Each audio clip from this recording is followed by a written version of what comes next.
Good evening, good evening, good evening. Praise the Lord, everybody. Welcome to our midweek Gospel Explosion Pastoral Teachings. And we thank God for you sharing your time with us on today. We do honor God, who is sovereign and supreme, to his Son Jesus Christ, who is Savior and Lord, and to the Holy Ghost, who is our comforter, leader, teacher, and our guide. He who leads us in the way of all truth and righteousness. And to each of you in your respective places, we greet you with Jesus' joy and certainly in divine love. Well, tonight we'd like to call your attention to Psalm 13, or the 13th Psalm. And we begin reading at verse number 1, Psalm 13. Again, we thank God for you sharing your time with us on today. If you're there, or when you get there, you will find these words recorded. How long wilt thou forget me, O Lord? Forever? How long wilt thou hide thy face from me? How long shall I take counsel in my soul, having sorrow in my heart daily? How long shall mine enemy be exalted over me? Consider and hear me, O Lord my God. Light mine eyes, lest I sleep the sleep of death. Verse 4. Lest my enemies say, I have prevailed against him, and those that trouble me rejoice when I am moved. But I have trusted in thy mercy. My heart shall rejoice in thy salvation. I will sing unto the Lord, because he has dealt bountifully with me. Shall we pray? Father, we thank you now for this time of gathering, this time of preaching and teaching. We pray now, God, that you would release your power, your presence, your anointing upon this vessel, that I may preach with power and teach with clarity. Anoint each of us the more, that we might believe, receive, explore, apply, and share this word. In advance, we give you all of the honor, all of the glory, and all of the praise. For it's in Jesus' precious name that we pray. And every heart said, amen. Well, tonight we want to speak from these words. Where is God? Asking a question, because I believe that many times and oftentimes on this journey from earth to heaven, we experience some difficulties, some destruction, some dejections, and we may have the tendency to wonder where God is in our situation that seems to be dark, dreary, and even doomed. And perhaps you have wondered where God is, or how long do I have to go through these trials, this trouble, this torment. My brothers and my sisters, I want to remind us that trouble, trials, torment is a part of the journey. And because God our Father in his divine word never said that this journey of going from earth to heaven, we're going to be a journey of flowery beds of ease. It wouldn't be any carpet on the racetrack. In other words, this journey from earth to heaven, we will experience some uncomfortable situations. We will spend some situations and circumstances where our faith will be tested. So if you find yourself in the midst of some problems, pain, perplexities, confusions, and even calamities, and you begin to ask, where is God? Or how long will I have to go through this situation? How long are we going to have to deal with the things that's going on in the world today that are very negative and ungodly? How long will we have to wait until God moves like we know he can move? A good question. However, I want to share with us tonight what we need to do in the meantime, what we need to do when we seemingly cannot get an answer from heaven or an answer from God.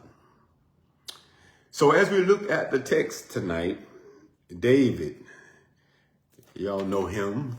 David was known as the man after God's own heart. David wrote this song when he was exhausted and depressed. David is in an affliction. His family has fallen apart. His position has crumbled. His finances are in shambles. His physical, emotional, and mental life is stretched to the breaking point. Yes, David, his struggles or his trouble with King Saul had gone on year after year. And he was dispirited and discouraged. My brothers and my sisters, David had been driven to desperate human expedients to escape his relentless foe or his relentless enemy. Are you with me? This song, Psalm 13, was wrung out of the extremity of David's soul. He could not go another day. Listen carefully. In other words, David has gone as far as he could go. He could not go another day with these type of experiences. Most of us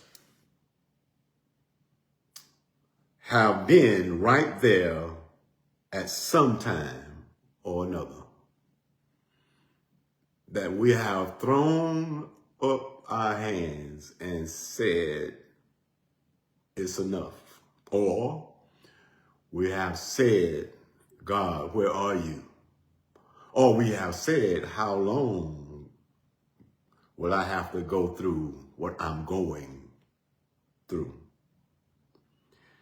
It may be a sickness. It may be a financial crisis. It may be family crisis.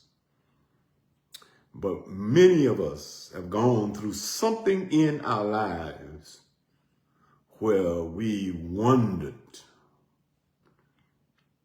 if God is still on my side. We know he's still in heaven. We know he's still ruling and super ruling, but where is he still for me? Is he still on my side? Is he still going to help me through the situation that I'm in? My brothers and my sisters, we'll probably find ourselves in David's shoes, or what David is going through over and over and over again. But hear me well. I found out that man's extremity is God's opportunity. When we are perplexed and desperate, that is usually when we see God begin to work in our lives.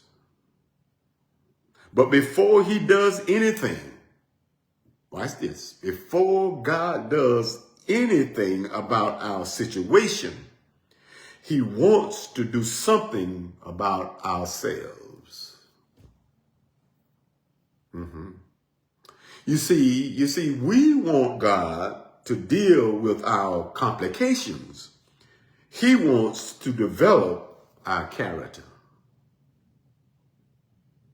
We cry, hurry up, God. He says, it is your move. I won't move until you move. That's God's way. And remember, God's way or God's ways are not like our ways. So that is what Psalm 13 is all about.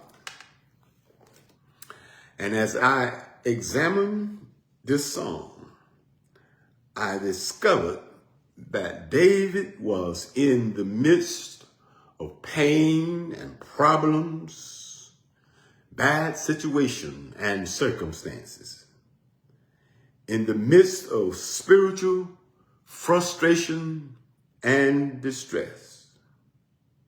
So let's notice some things about what is going on in David's life right now in this text, Psalm 13.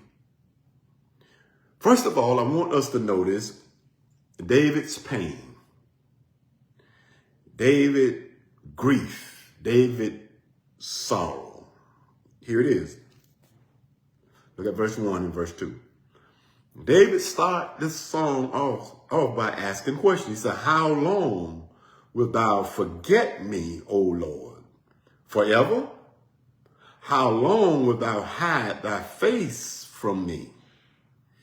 Verse 2, how long shall I take counsel in my soul, having sorrow in my heart daily? How long shall mine enemy be exalted over me? You see that how long is recorded there about 4 times. So we notice David's pain, David's grief, David's sorrow. To David, it seemed like he has been abandoned. So in David's pain, we see his seeming abandonment. In verse 1, how long wilt thou forget me, O Lord, forever? How long wilt thou hide thy face from me? 2 times he says, how long? It really seemed to David God had forgotten him in verse 1, the 8th clause. That's why he says, he starts the song off with how long will thou forget me? So it seemed to David that God had forgotten him. Have you ever experienced a time in your life where it seemed like God had forgotten you? Many of us have experienced that. But not only did it seem to David that God had forgotten him, but it also seemed to David that God had forsaken him. That's in the next clause, the B clause of verse number 1. This is what he says in the next clause. How long wilt thou hide thy face from me? How long, Lord? Where are you? How long how long will you forsake me?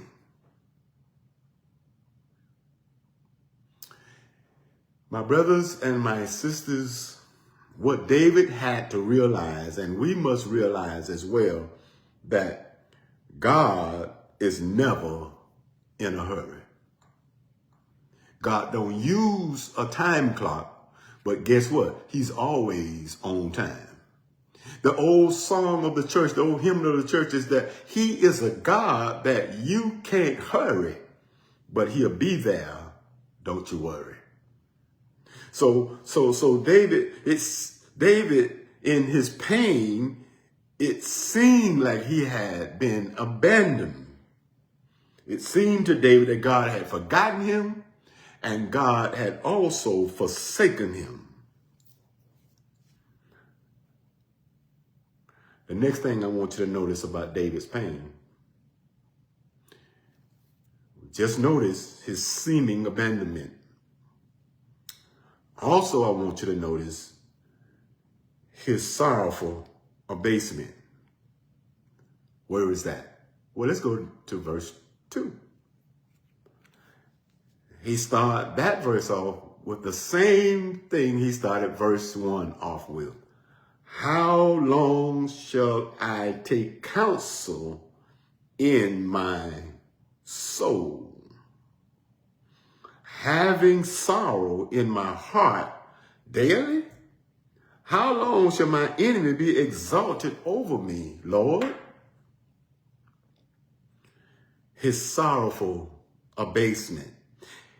In other words, right here, David had been brought low. He had been brought low, first of all, by his feelings. So he says in verse 2, the A cause, or he asked the question, how long shall I take counsel in my soul, having sorrow in my heart daily? He is at a low point in his life, and he has been brought low by his feelings. My brothers and my sisters, oftentimes our feelings will get us into more trouble than we really need to be in.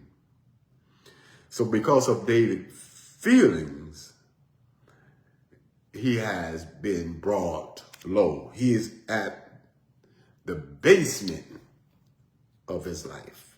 He's really at the bottom of the barrel. So his sorrowful abasement is brought on by his feelings, but they are also, watch this, brought on by his foes or his enemies. Let's look at the B clause of verse number 2. Listen what he says. How long shall my enemy be exalted over me? His foes. How long shall my foes be exalted over me? Haven't you in the last few years thought about that? How long will the enemy win, or the evil ones win? It seemed to David in the text, it seemed as though the enemy, who was Saul, was bound to win. In the last few years of living in this country, living in this nation, or even living in the world, how long has it seemed to us, even as Christians, seemed to us that the enemy is bound to win? So what does David do? What David does is going to show us or to instruct us what we need to do. What does David do? He's in the midst of pain, grief, and sorrow. Seems like he has been abandoned by God. He's in the basement of his life. Sorrow has set in. He has been brought low by his feelings and his foes. What does David do in the midst of his pain and his grief? Well, he turns to prayer. And that is what we should do. I hear what you're saying. Well, Pastor, I've been praying. Well, you got to keep praying.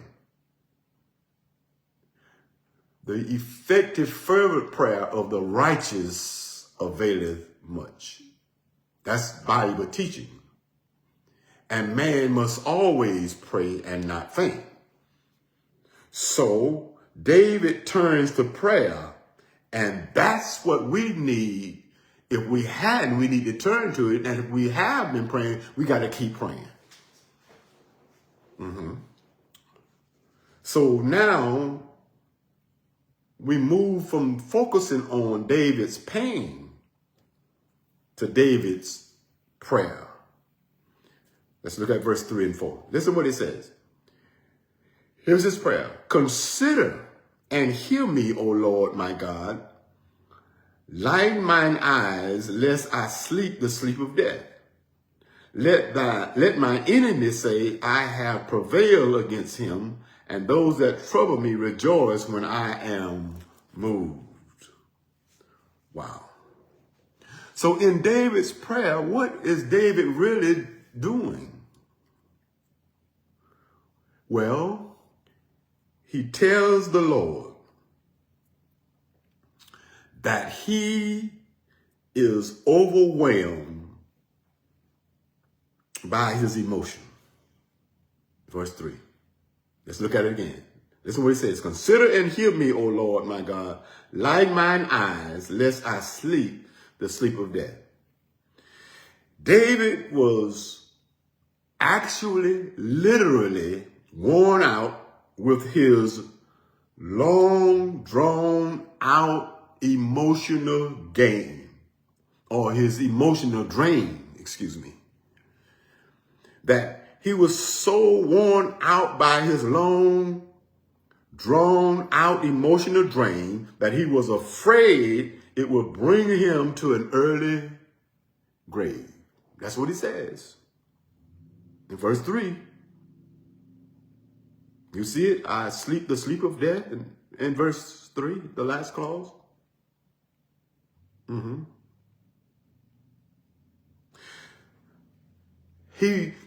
That's where he was, because he was worn out. He was overwhelmed by his emotions. But guess what?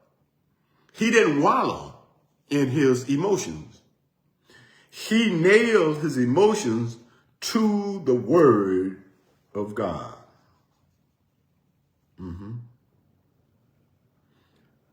Consider and hear me, O Lord my God. Light mine eyes, lest I sleep the sleep of death. He was overwhelmed by his emotions, but also it was double whammy for David at this point. He was also overwhelmed by his enemies. That's in the next verse. But guess what? Although he's overwhelmed by his emotions and his enemies, he went to God in prayer. You cannot throw prayer out of your life. Prayer has to be at the center of your life. It got to be at the top of your life. So David was overwhelmed by his enemies. In verse 4 it says, lest my enemies say, I have prevailed against him, and those that trouble me rejoice when I am moved. Right here, what God was teaching David through this situation and circumstance was the value of being utterly in his will. You see, God allows some things to happen to us so he can teach us the value of being in his will.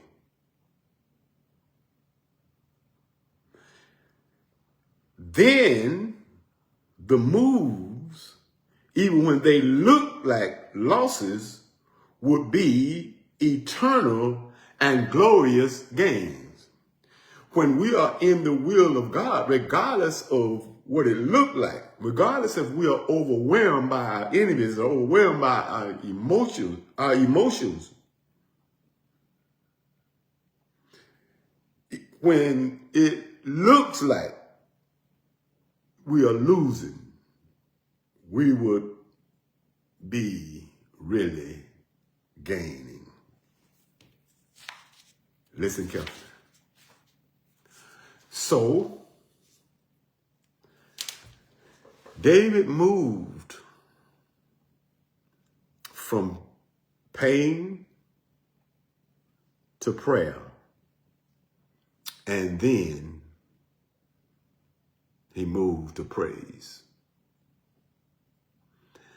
That's a good outline.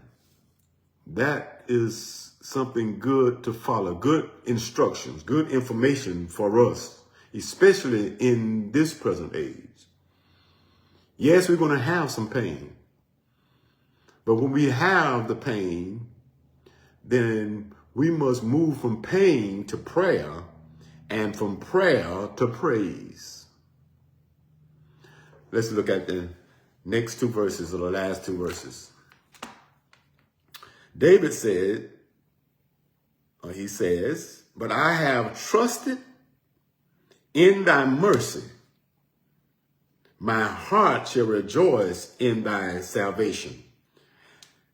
I will sing unto the Lord because he has dealt bountifully with me. Read them again so you can get it. But I have trusted in thy mercy. I have trusted in thy loving kindness. My heart shall rejoice in thy salvation, in thy deliverance. I will sing unto the Lord because he has dealt bountifully with me. Wow. Well, for the next few minutes, we're going to look at those two verses because David has moved from pain to prayer to praise. He has moved to the final stage of the soul's experience in a time of testing and terror. My brothers and my sisters, we are going to experience some tests in our lives, and we are going to experience some terror. But David now has literally come through tears to truth, and through truth to triumph. Are you hearing me? Some people have wondered, some theologians, some Bible scholars even have wondered how David could swing so swiftly from gloom to gladness, from pain to praise. The secret is found in verse 3 of this song.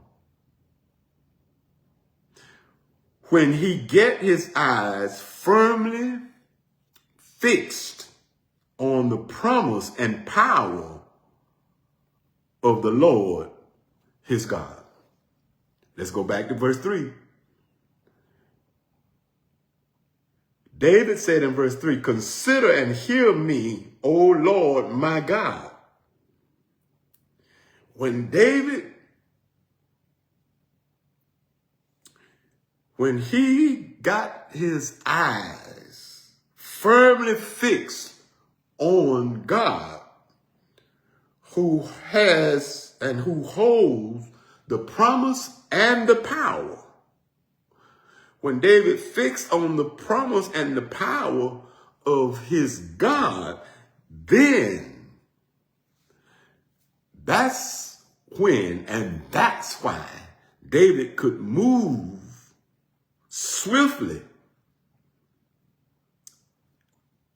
He could move fast, quickly, from gloom to gladness. When you and I get our eyes firmly fixed on the promises and power of the promise and power of God, our Father, we can swiftly, quickly move from gloom to gladness. Now, why is he praising God?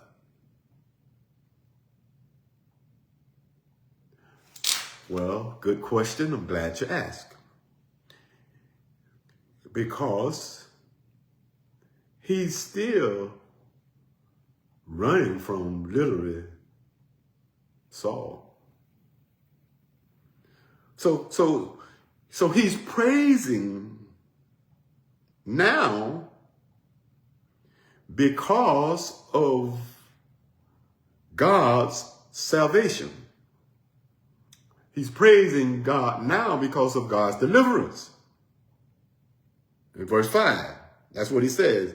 But although I've gone through, although my enemies is really want to kill me, but I have trusted in the Lord's mercy or his loving kindness. And because of that, my heart shall rejoice in God's salvation. So he's praising God because he's praising him now because of God's salvation. Delivered from sin, self, Satan, and Saul. David is now standing on victory side. So can we. It doesn't matter how bad it looks. When we learn to praise God for his salvation, for his deliverance, delivered from sin, self, some Sauls of Satan in our lives, some Sauls in our lives, we can stand on victory side. For our salvation includes deliverance from situations in the Lord's time and in the Lord's way. So David now, although he started this song off with pain and grief, but he moved to prayer. Now he has moved to praise, and he's praising God now because of God's salvation. But also, as I conclude on tonight, he's praising God for God's sufficiency. Verse 6, I will sing unto the Lord because he has dealt bountifully with me. Now, I got to get this point to you right here. Has David's actual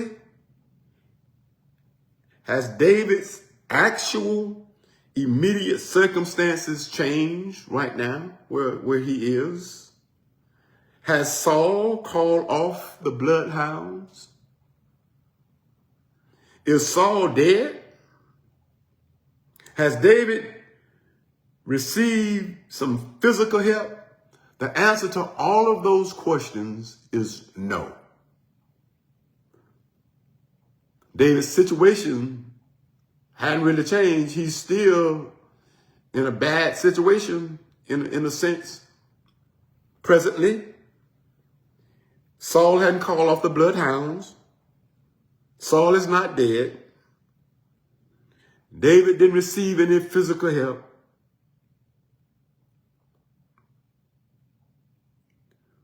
Nothing has changed right now, presently, in the last verse. Nothing has changed. Nothing has changed, but watch this. David could praise God because God hasn't changed. And that's what we have to learn to do in the midst of our terrible situations. We can praise God in the midst of our storm, in the midst of our pain, in the midst of our problem, and things may not change, but David kept praising God. He said, I will sing unto the Lord. He kept praising God because he realized that God hadn't changed. Wow. So like David, although our situation hadn't changed, we still got evil on the horizon. We still got people who their desire is to kill you, to make it tough for you, to make it hard for you. The situation remains, but guess what? We understand that God is still sitting on the throne. He's sitting high. He's still sitting high and looking low. He still hadn't changed as being God. So like David, in the midst of whatever we may be going through, in the midst of lack, in the midst of not having enough, in the midst of whatever our problems, our pain, our confusions are, we can do what David did. We can sing now. We can praise God now, right in the midst of what we're going through. Why? Because the victory is already ours.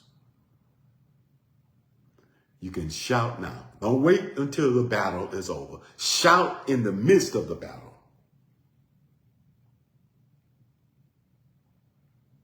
Shout now.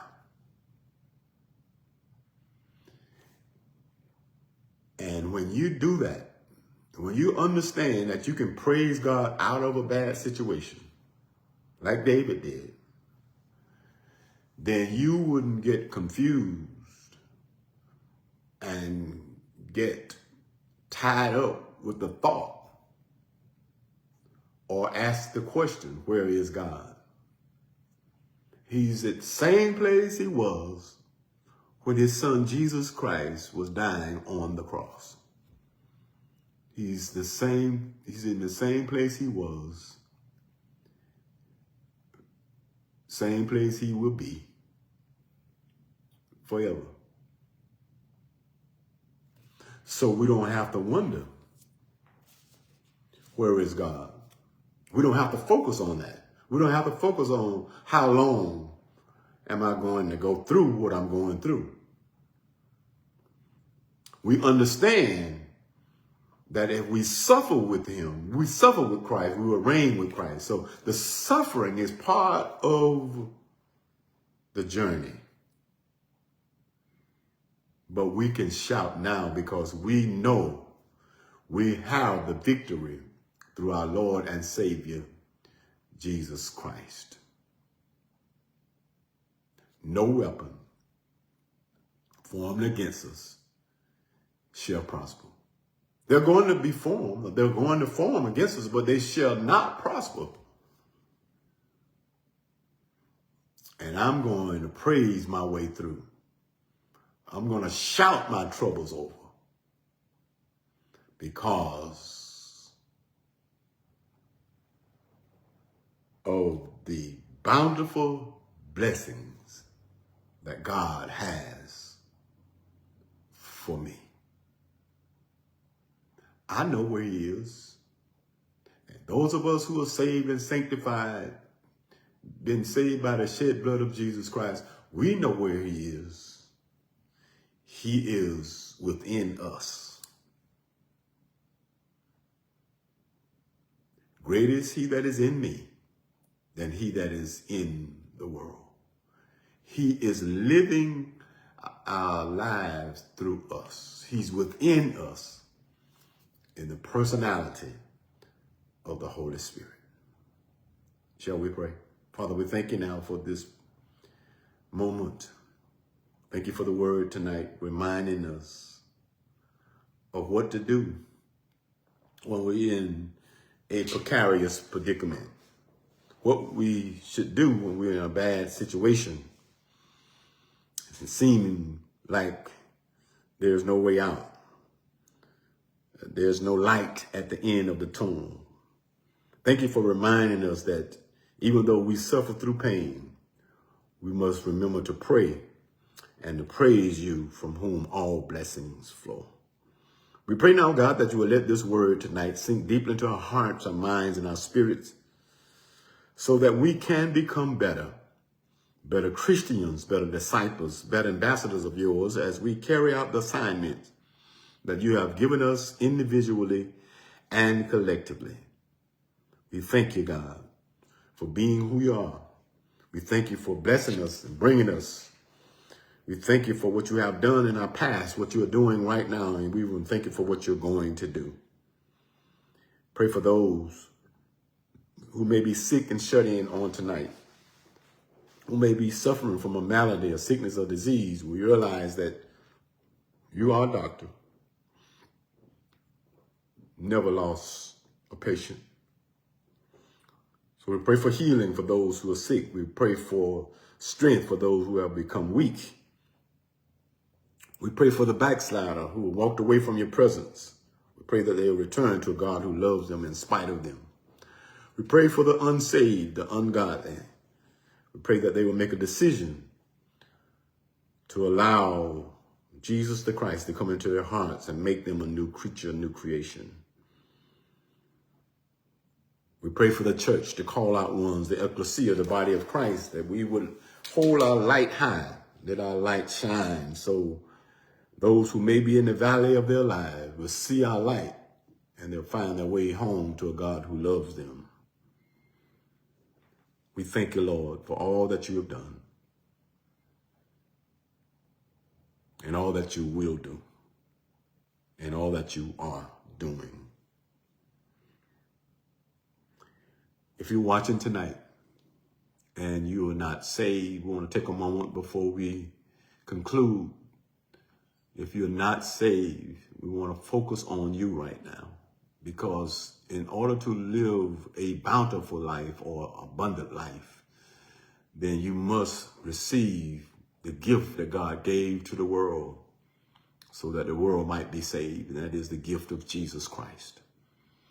And if you're not saved, you never experienced the gift of salvation, or you don't know whether or not you're saved, I want to invite you tonight to make sure that you know that you're saved.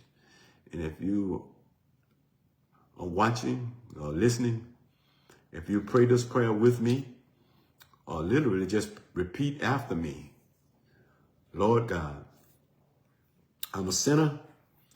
I need to be saved.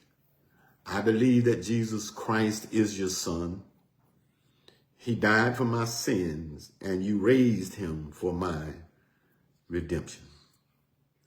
Come into my heart, Lord Jesus, and make me a new creature, a new creation.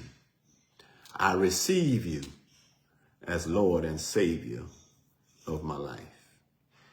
If you repeated that after me and you said that along with me, according to the word of God, if you meant that from your heart, according to the word of God, you are saved.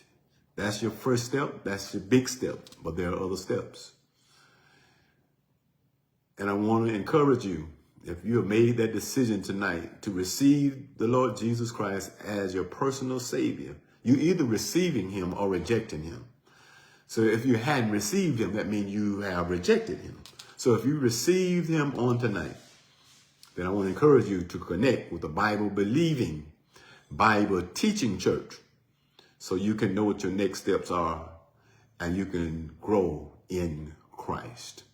And if you need our church for help, please call us Innovation Baptist Church. You can call us at 850-575-0818, and someone will help you along the way. And if you need a replay of this message, you can call or you can log on to our website, innovationbaptistchurch.org, and you can get the replay and you can send it to someone else. When we have the question in our hearts and in our spirits and our minds asking, where is God? Because it seems like situations, circumstances have overwhelmed us, then you can know that God, the triune God, is the answer for the world today. So my brothers and sisters, thank you so much for joining us on tonight. Join us again Sunday morning on Facebook Live or in the sanctuary, 9:45 a.m. for our Sunday morning worship experience. Or you can visit us physically, 2150 Bellevue Way, in the capital city of Florida. So until then, stay safe, stay strong, and be blessed is my prayer.